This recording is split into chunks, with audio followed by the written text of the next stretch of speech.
우리 또 HBM의 아버지가 오셨으니까 HBM의 발전 방향 안 여쭤볼 수가 없는데 네.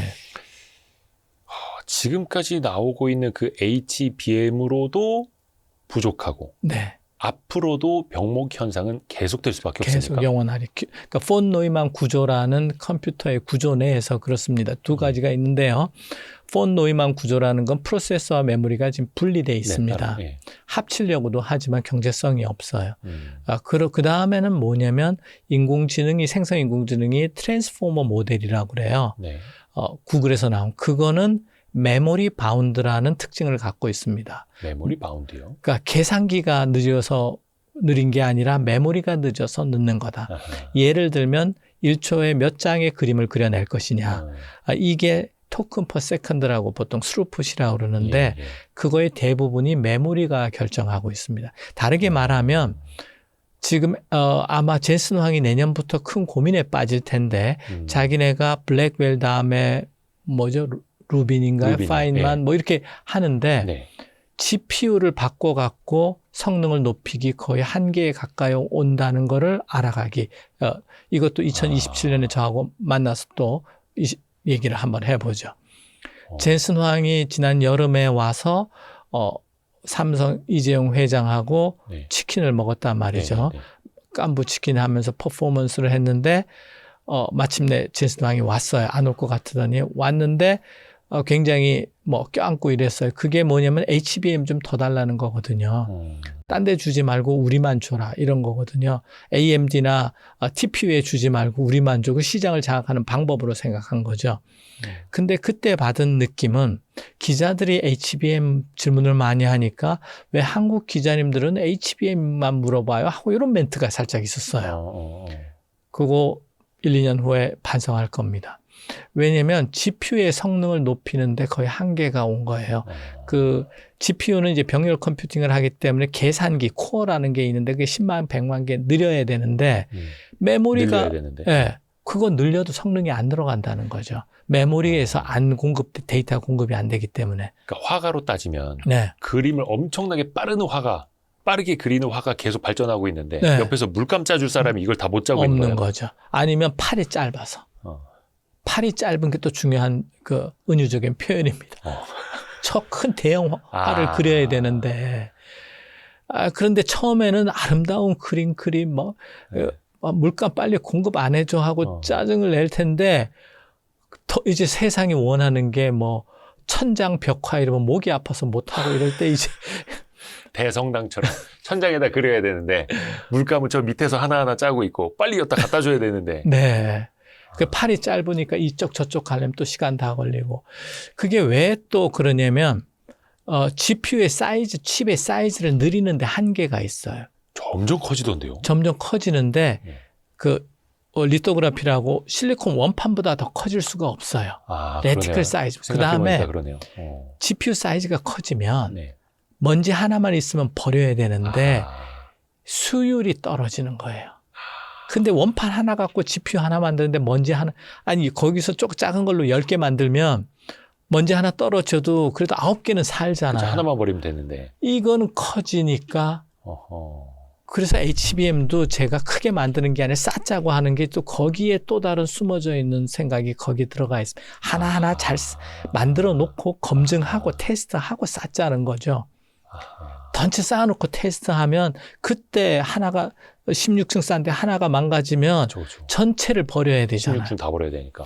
그래서 GPU가 코어를 늘리는데 이 어려워지는 거예요. 그런데다가 물감이 안 오는 거예요. 그런데 아직 거기까지 모르는 것 같더라고요. 그래서 더 겸손한 자세로 오히려 차지하지 않을까 이렇게 생각합니다. 젠스당 보고 있으면 김정호 교수님한테 치킨 좀 한번 쏴야겠습니다. 네. 저는 그냥 보통 치킨이면 됩니다. 야, 그러니까 젠스당은 물론 거의 다 준비돼 있다고 하는데 블랙웰, 루빈, 그다음에 파인만 예, 근데 나가는데. 그래서 이제 HBM의 방향은 뭐가 되냐면 두 가지예요. 네. 속도를 높이는 거, 더 빨리 공급해 주는 거죠. 네. 그러니까 빨리빨리 물감을 갖다 주는 게 있고 두 번째는 물감통을 키우는 거예요. 그 물감통도 빨주노초 파남보 다 준비해가지고. 그래서 HBM4부터 그 속도를 2배 하려니까 결국은 붓이 그 차선이 1024개인데 2048로 바뀐 거예요. 물감통을 많이 하고 붓을 많이 한 건데 그게 이제 2배씩 늘어갈 수밖에 없다. 그게 이제 기술적으로 어려운 점이 있고요. 그게 그 뭐 비아홀이라고 하네. TSV도 그렇지만은 네. GPU와 HBM을 연결하는 데도 있고 그 다음에 또 하나의 큰 제 꿈인데요. 네네네. GPU의 일부를 HBM으로 갖고 오자는 거예요. GPU의 일부를 HBM으로 가져오자. 네. 그 얘기는 뭐냐면 지금은 GPU가 뭐 데이터 필요하면 메모리 보고 나 보내줘 이런 입장이란 말이죠. 네네네. 이제 HBM이 데이터를 갖고 있으니까 간단한 계산 내가 하는 거예요. 네가 와 이거야? 네가 오든가 말든가 가공해놓고 일부 계산은 미리 해놓고 불러주면 그때 불러주는 거죠. 트래픽을 줄이는 거죠. 아하. 쉽게 얘기하면 아파트가 HBM이고 그 옆에 백화점이 GPU라면 지금 럭셔리 하죠. 거기 네. 무슨 고급 1층에 고급 네. 그 가게들이 럭셔리 있어요. 매장들, 럭셔리 네. 매장이 있는데 그걸로 이제 돈 많이 버는데 네. 그리고 손님 끌려고 식당도 있는데 예. 식당을 아파트 1층으로 갖고 와 버리는 거예요. 우리가 편의점이나 주상복합처럼. 조금 고급 식당은 옥상으로 올리고 그러면 백화점까지 차 타거나 뭐 갈 버스 필요 타고 없이. 갈 필요 없이 여기서 해결하자는 거죠. 그게 이제 우리 컴퓨터 과학으로 얘기하면 아키텍처로 얘기하면 생성 속도가 높아지는 방법이에요. 트래픽을 줄이는 게. 통신 속도를 확 줄여버리면서. 확 줄여버리는 게. 그게 뭐 우리 교통하고 되게 유사해요. 컴퓨터 아키텍처를 바꾸자는 거죠. 과거에는 CPU 옆에 곁다리로 붙였던 게 메모리였는데 GPU도 곁다리 있었는데 우리가 이제 강자로 약간 힘의 밸런싱을 하는데 이제는 HBM에서 계산을 다 하고 남는 복잡한 거 그냥 하청 주듯이 하자는 게 제 HBM 6, 7, 8의 큰 그림입니다. 그러니까 4까지는 그러니까 4에도 통신 일부 속도를 더 들어갑니다. 높이고 층수 더 쌓고. 일부 계산 기능이 들어가게 할 수 있습니다. HBM4에요? HBM4에서부터는 오늘 밤샐 것 같은데. 너무 재밌는데요? 네. 네. 온 김에 뭐 계속 너무 하죠. 좋습니다. 너무 좋습니다. 그래서 우리는 메모리 강국인데 시스템 반도체는 못한다. 뭐 이런 얘기가 있었잖아요. 약하죠. HBM이 시스템 반도체화 돼버리는 거예요. 아니 근데 그게 네. GPU의 일부를 품은 HBM인데 네. 당장 HBM4는 26년부터 나가잖아요. 나가는데 준비가 그러니까 돼 있어요? 다? 지금 그렇게 설계하고 있습니다. 오. 그러니까 HBM4는 엔비디아용 HBM4하고 AMD용 HBM4하고 그 다음에 뭐 제 상상이지만 구글 TPU HBM4가 다릅니다. 다 달라요. 왜냐하면 GPU 기능이 일러오면 칩 아키텍처도 다르지만 쿠다와 같은 소프트웨어가 또 바뀌어야 돼요. 그래서 HBM이 그 하이닉스로 보면 엔비디아의 GPU와 하이닉스의 HBM4는 거의 경계가 무너져 가는 거예요. 설계도 같이 해야 돼요. 그 상가 부분, 베이스 다이라고 그러는데 IP도 뭐 저쪽 거 썼다, 이쪽 거 썼다 이렇게 됩니다. 그래서 이제 더 이상 메모리가 표준화된 제품이 아니라 커스터마이즈된 제품이 되는 거예요. 그러면 또 뭐냐면 HBM4부터는 값을 세게 받을 수밖에 없는 거예요. 주문형이니까. 주문형 자동차니까 포르쉐나 너희들한테 그 리미티드 에디션이라고 그러나요? 예. 그러니까 여러 가지 기능이 들어갈 거 아니에요. 예. 그 값을 높게 부를 수밖에 없어요. 그런데 아까 제가 대역폭이 중요하다고 그랬지만 또 하나는 용량이 커야 돼요. 아까 실시간 학습을 해야 되고 아까 제가 리즈닝 기능이 있어야 되고 네. 실시간 검색을 하면서 막 답을 해줘야 되고 저에 대한 모든 걸 기록하고 있어야 되잖아요. 네. 멀티모델 메모리 용량이 또 엄청나야 되는 거예요. 그래서 메모리가 HBM 하나가 있는 게 아니라 아파트처럼 타운으로 되고 아파트만 되는 게 아니라 30평짜리, 100평짜리도 있고 오피스텔도 짓고 이렇게 복합형 아파트를 짓듯이 복합형 메모리가 돼야 된다는 게 제 주장이에요. 그리고 우리 도시에 아파트가 있지만 KTX나 뭐 전철을 타고 나가면은 또 위성 도시가 있게 되잖아요. 네. 그 교통망이 다 그 메모리 교통망을 만들자는 거예요. 그거를 이제 저는 메모리 스토리지라고 그러는데 전에는 그런 그 메모리 교통망을 누가 컨트롤했냐면 CPU가 했어요. 네. 이제 HBM으로 갖고 오자는 게 제 긴 로드맵입니다. 근데 어쨌거나 용량이 늘어나고 비싸질 수밖에 없어요. 그러니까 용량은 계속 늘어나야 하는 거잖아요. 용량도 늘고 대역폭도 느니까 비싸질 수밖에 없고 그다음에 커스터마이즈 된다고 그랬잖아요. 네네네. 명품이 되는 거죠. 네네. 명품 가방이 비싼 게 뭘까요? 수작업하고 뭐 몇 명이 땀을 네. 직접 한다는데 사실은 중국에서 한다는 소문도 있고 이런데 그래서 일부러 우리 백화점 앞에 줄 세우잖아요. 예, 예. 제가 보니까 안에 손님도 없는데 일부러 맞아요. 심리전인 것 같아요. 제가 몇 번 가족 가기 좋아하지 않는데 따라가 보면 몇 명 기다려야 돼요 하면 맨날 7명이래. 정해진 답 같더라고요. 우리도 이제 메모리나 HBM을 명품 팔듯이 할 수 있다. 그래서 뭐 어떤 예측에는 내년에 메모리의 우리 삼성 하이닉스의 순이익만 200조 이런 얘기도 하는데 저는 합쳐서, 10년 후에 한 1000조 해보고 싶어요. 예. 이거는 그러니까 이게 꿈이 실현이 되면 네. 그렇게 될 수 있다라는, 물론 이제 바람을 갖고 또 연구를 하시는 건데. 네. 꿈이 없으면 실현이 없는 거잖아요. 그렇죠. 네. 처음에 그 HBM을 구상하셨을 때도 마찬가지였을 테고. 그때 심장에 떨림이 좀 있었는데 예. 처음 HBM 할 때는 그렇게 떨리지 않았어요. 그냥 연구하듯이 했는데 아마 제 기억에 2015년쯤인가 TPU에 HBM이 들어갔어요. 구글. 그리고 우리 졸업생들이 미국에 가 있는 졸업생들이 그 팀으로 합류한 거예요. 이건 나와 관계가 있는 것 같다. 그래서 심장이 한 3배로 뛰었어요. 근데 요즘은 그때보다 또 3배는 뛰는 것 같아요. 메모리 중심 세상을 만들어 보자. 그리고 메모리가 이 인공지능, 생성인공, 미래 인공지능의 가장 핵심적인 성능을 결정하는 거다. 우리나라의 역사가 산업 역사가 새로 바뀌나 이런 생각도 들 정도로 막 심장이 뜁니다.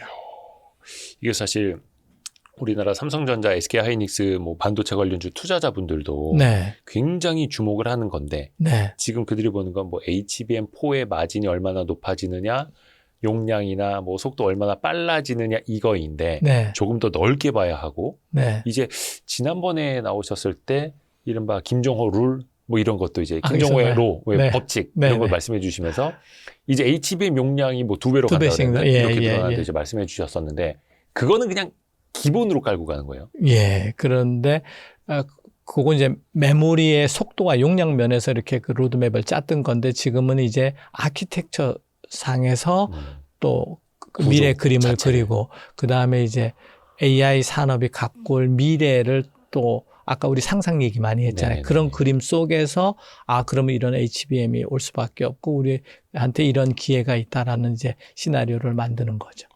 그게 벌써 근데 HBM4의 일부분을 품기 시작을 했고 HBM4까지는 저희 예측대로 가고 있습니다. 그럼 이제 5, 6 가게 되면 네. 품는 것들이 더 많아지는 거예요. 그러면 밑에? 아까 아파트 타운처럼 이렇게 되고 예. 아파트 하나만 있는 게 아니라 여러 개가 있게 되고 오피스텔, 뭐 원룸, 주상복합 막 여러 형태로 이제 짓는데 그 중에 하나가 이제 HBF가 되겠습니다. HBM에 HBF를 심는다고요? 아니 HBM 건물도 있고 HBF 건물도 있고 그 옆에. 아하, 뭔가 아파트 단지에 아파트만 있는 게 아니라 네. 아파트 단지에 다양하게 들어와 있듯이 그렇습니다. 요구 조건에 AI 모델의 쏟아낼 때 멀티모달이냐 뭐 텍스트냐 지금 뭐 라그라고 아까 얘기했는데 실시간으로 내가 무슨 자료를 필요하냐에 따라서 필요한 메모리가 좀 달라져요.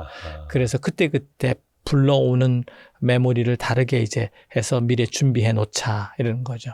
그러니까 뭔가 빨리 불러야 하는 건 HBM에 넣어놓고 네. 이대호의 특성에 대해서 우리가 공부해놓고 학습해 놔야 할 건 HBF에 넣어놓고 네. 이런 식으로요. 네. 근데 그래서 제가 어떻게 했냐면 지금 시험 볼 때 제 머릿속에 이렇게 막 있는 거 가지고 시험 보는 건 SRAM이라고 그러고 옆에 이제 책 하나 놓는 게 이제 HBM이에요. 예. HBF는 옆에 책장. 그 다음에 이제 책장에 있으면 빨리빨리 갖고 올 수 있잖아요. 근데 내가 요즘 관심 있는 걸 책장에 놔야 될 거 아니에요. 그쵸. 그런데 어느 순간 질문이 내가 생각했던 게 아닌 게 들어오면 도서관 가서 책 찾아와야 되잖아요. 예. 도서관이 이제 스토리지라고 제가 얘기하고 그걸 제가 AI 메모리 팩토리라는 말을 요즘 쓰고 있습니다. AI 메모리 팩토리까지 왔습니다. 예, 그러니까는 지금 젠슨 황이 AI 팩토리 얘기를 해요. 예. 그게 상당히 정확한 표현이 AI 데이터 센터는 뭐 아직도 그 데이터를 갖고 집약해 놓았다는 거를 우선으로 본다면 AI 팩토리는 그 대량 생산하겠다는 거거든요. 대량 소비, 대량 생산하는 기본적인 구조물. 예. 예, 그걸 이제 AI 팩토리라고 그러는데 알고 보면 거기 메모리로 다 채워져 있다는 게 제 주장인 거죠. AI 팩토리랑 AI 메모리 팩토리는 또 다를 거 아니에요? AI 팩토리 다 같을 수 있는데 저는 네. 이제 AI 팩토리는 AI 관점에 서 있다라면은 하드웨어 관점에는 거기가 메모리가 대부분을 차지할 거다. 아, 그러니까 도서관 가보면 네. 책꽂이, 책장, 책이 다 차지하듯이. 네. 아, 어차피 그 도서관에 책이 아무리 많아도 책 읽을 사람은 나 한 명인 것처럼. 네. 근데 질문이 바뀌어서 다른 분야의 다른 서적이 필요하면 네. 다른 구역의 책이 확 필요하듯이. 네. 근데 이제 어. AI 컴퓨터나 데이터 센터나 칩 설계할 때는 예. 나 혼자가 아니라 동시 1000명의 학생들이 이 책 저 책 찾고 뭐 출납 반납 하면서 동시에 나도 찾고 이런 상황까지 다 이제 설계는 하죠. 그게 AI 메모리 팩토리로요. 예. 그리고 알고리즘이 또 그렇게 그걸 또 서포트 하고요. 그것 간의 연결, 이제 도서관에 통로가 있게 되잖아요. 그죠? 카트가 있고, 예. 수납 창구가, 뭐 여러 가지 그런 상황과 거의 유사하게 메모리가 설계되고, GPU가 설계되고 그렇습니다.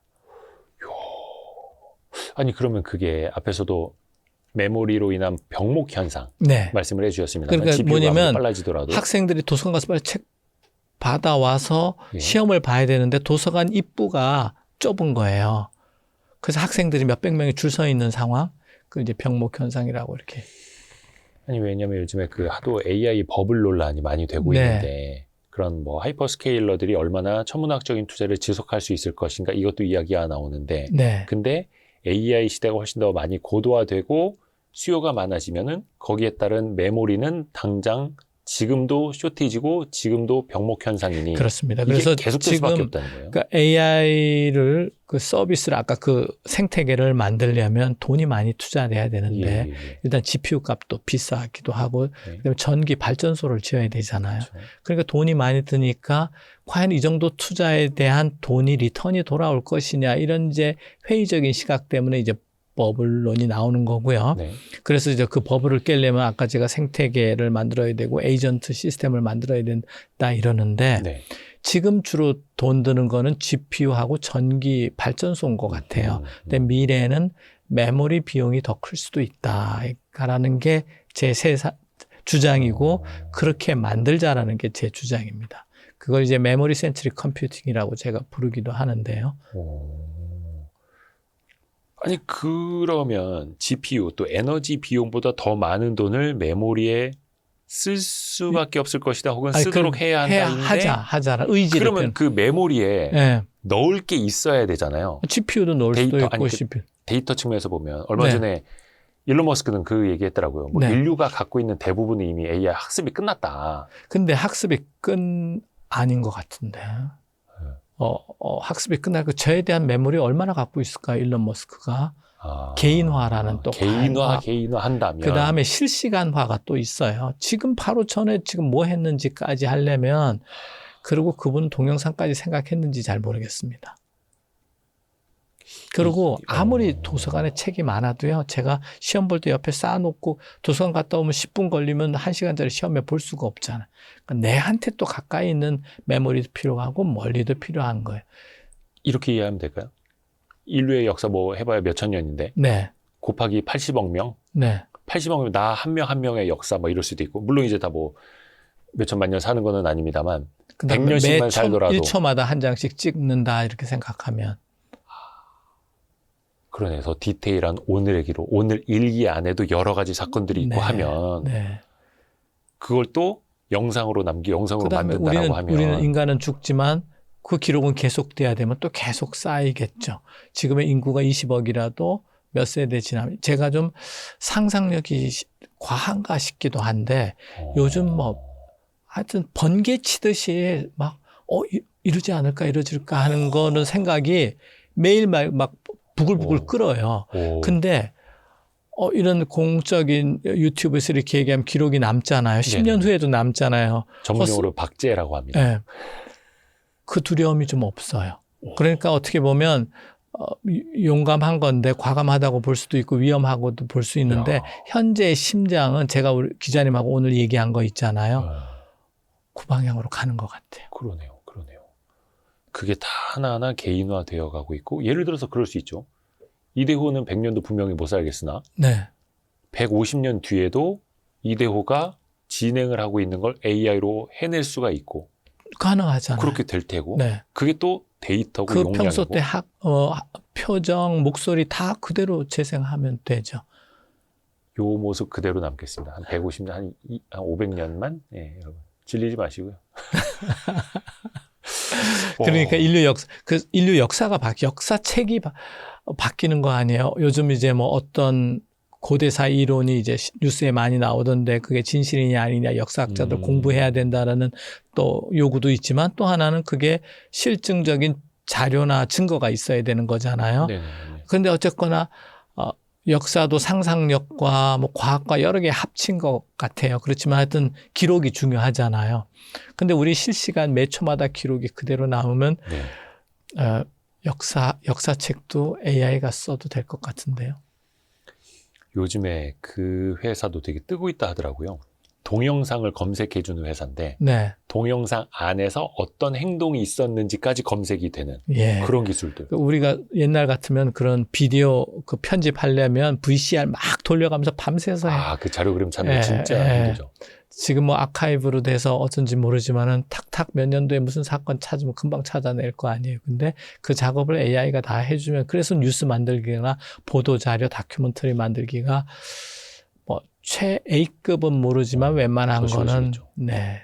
그러니까 왜냐면 그 아카이브라고 하는데 지상파 네. 방송에서도 수십 년 방송된 거 다 모아놓잖아요. 디지털 방식으로. 그래서 KBS 기자님이시죠? KBS 소속은 아닙니다만 방송은 하고 있죠. 네. 거기 가장 KBS에서 큰일 하고 계신 것 같던데. 네, 라디오 하니까요. 근데 KBS의 가치가 뭔가라고 보면 그 아카이브일 수도 있어요. 미래에는. 예. 신문도 그렇고요. 기록성을 갖고 있죠. 근데 동영상은 제가 아까 구하기 어렵다고 그랬잖아요. 네네. 근데 이제 물론 이제 그 KBS가 갖고 있는 건 굉장히 정제되고 편집된 거라서 데이터에 뭔가 하여튼 그 인위적인 면이 있어요. 그래서 과연 얼마만큼 활용될 수는 모르지만 그렇지만 그게 중요한 IP가 될 거다 이렇게 생각합니다. 그렇죠. 뭐 AI 시대에는 1985년 서울 어느 골목에서 어떤 남녀가 뭐 머리를 쓰다듬는 모습 검색하면 나올 수 있고. CCTV로 다 어딘가 스토리. 그 우리 어렸을 때 그 사람의 그걸 알고 싶으면 중고등학교 때 생활기록.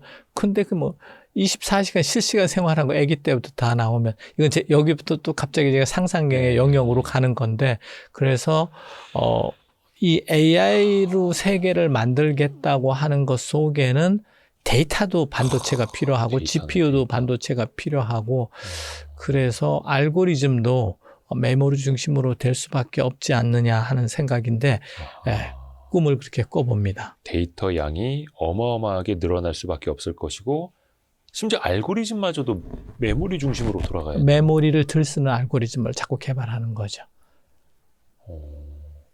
그러니까 원체 메모리에서 병목 현상이 생기다 보니까 이 메모리를 어떻게 빠르게 효율화할까? 네. 또 비싸다 보니까 어떻게 용량을 적게 쓸까? 적게 쓸까? 데이터를 압축할 수도 있고 소수점 32개까지 계산할 거를 8개로 잘라서 한다든가 그런 논문도 있어요. 인공지능에서 학습 변수가 뭐 초 단위로 있다고 그러잖아요. 예. 그거를 소수점 뭐 32개까지 하면 얼마나 큰 그 바이트가 필요하겠어요. 근데 0, 0-1만 쓰는 그런 모델도 있어요. 심플하게. 네.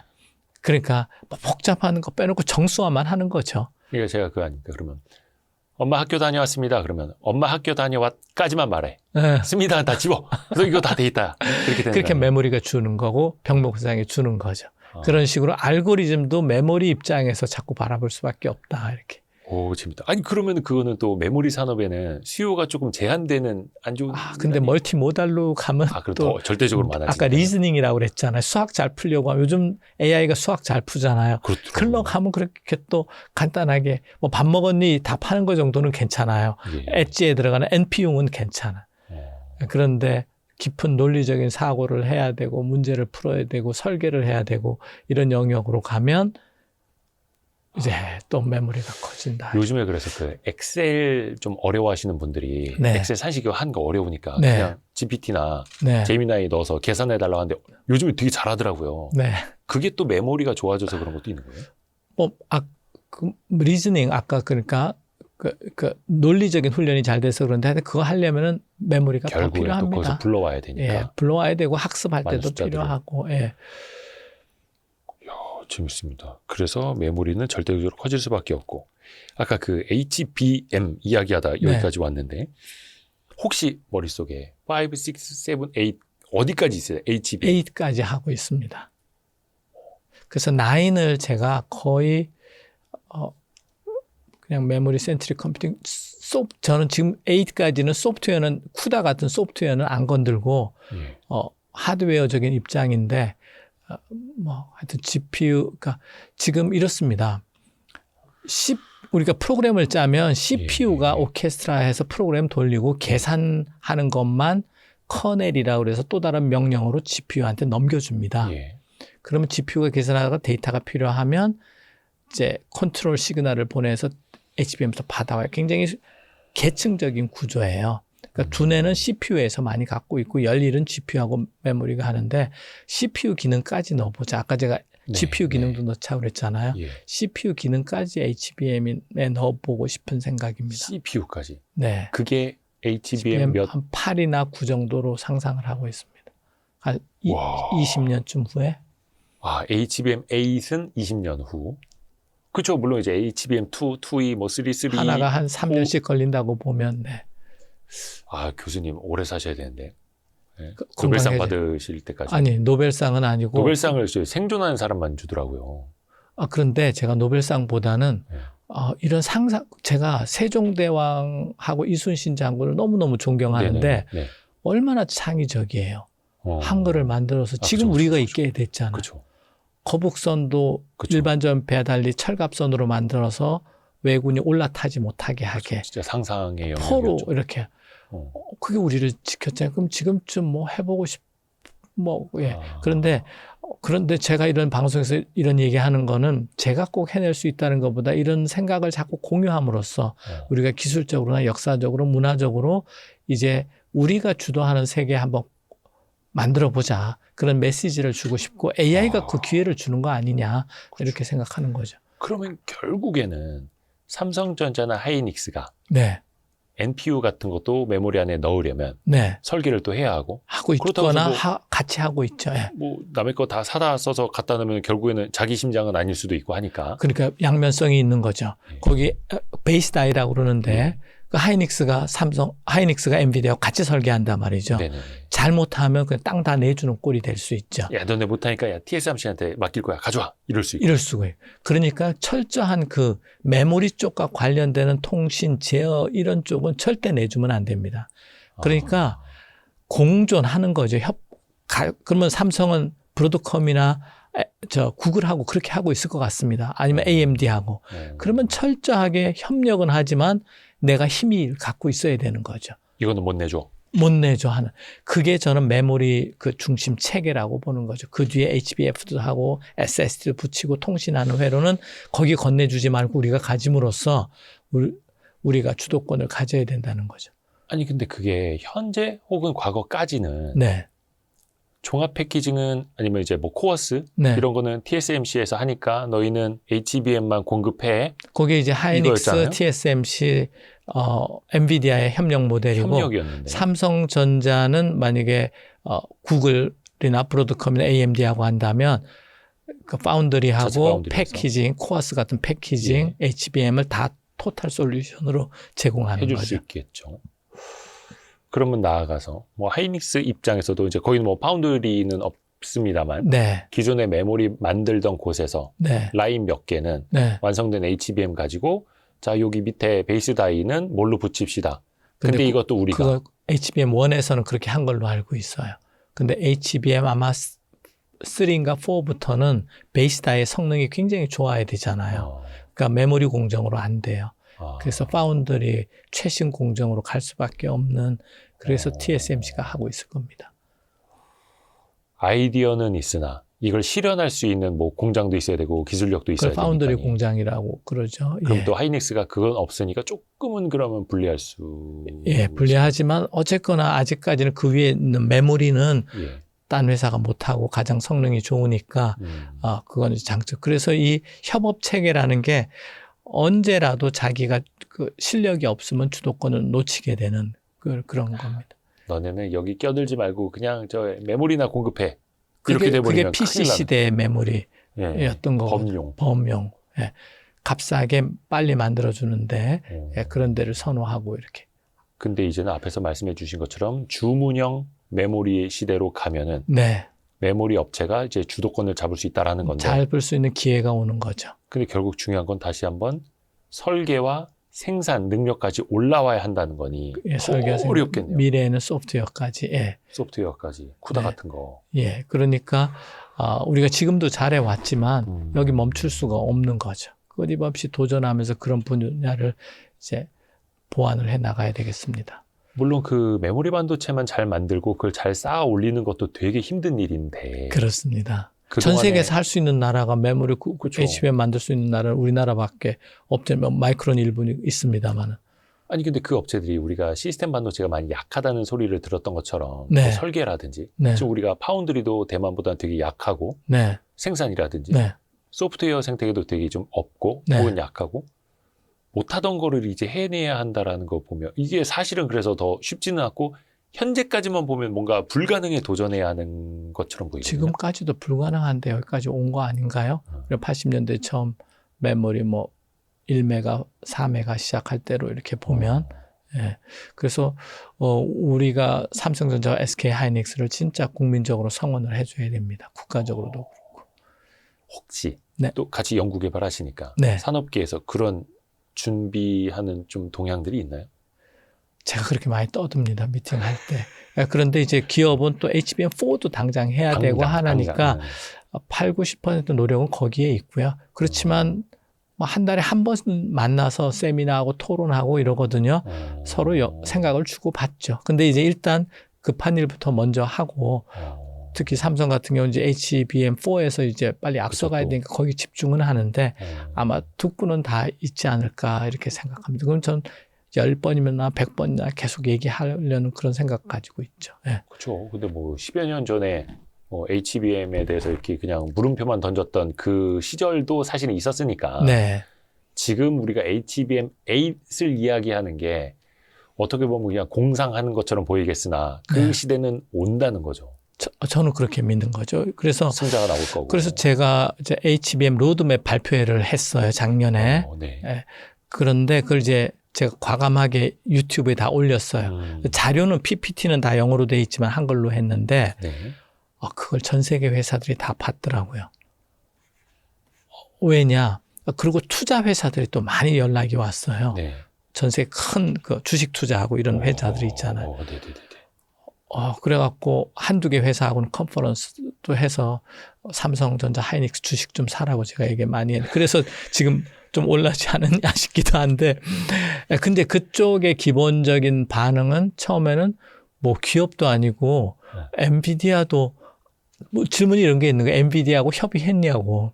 네? 그러니까 이제 이런 HBM의 다음 표준화 이런 로드맵은 엔비디아 같은 회사가 하는 거지. 어차피 걔네가 사서 쓰니까 네. 걔네 마음대로 하는 건데. 네, 근데 한국의 기업도 아니고 뭐 대학 교수가 하나가 이렇게 근데 발표 자료 보니까 스토리가 되거든요. 그래서 굉장히 저희 자료가 전 세계로 돌아다녀서 반표준된 것 같습니다. 사람의 생각이 되게 비슷해요.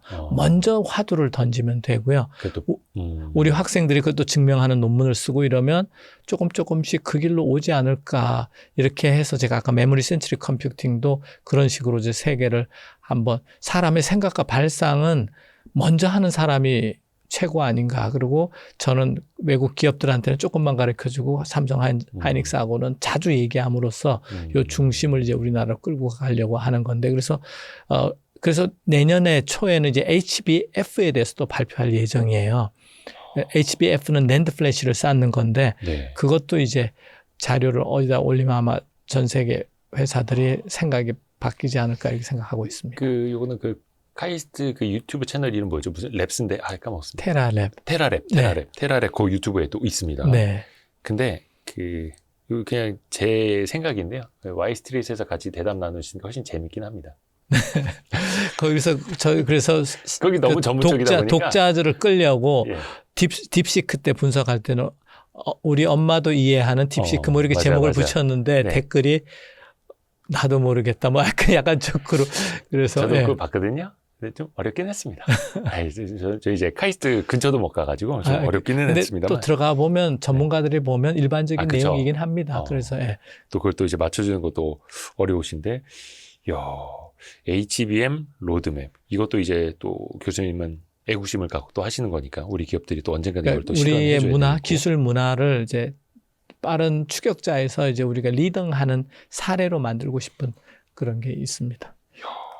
하여튼 요거는 계속 저희는 이제 김정우 교수님 만나 뵐 거니까 HBM4, 5, 6 얘기를 계속 또 해봐야 되겠고. 네.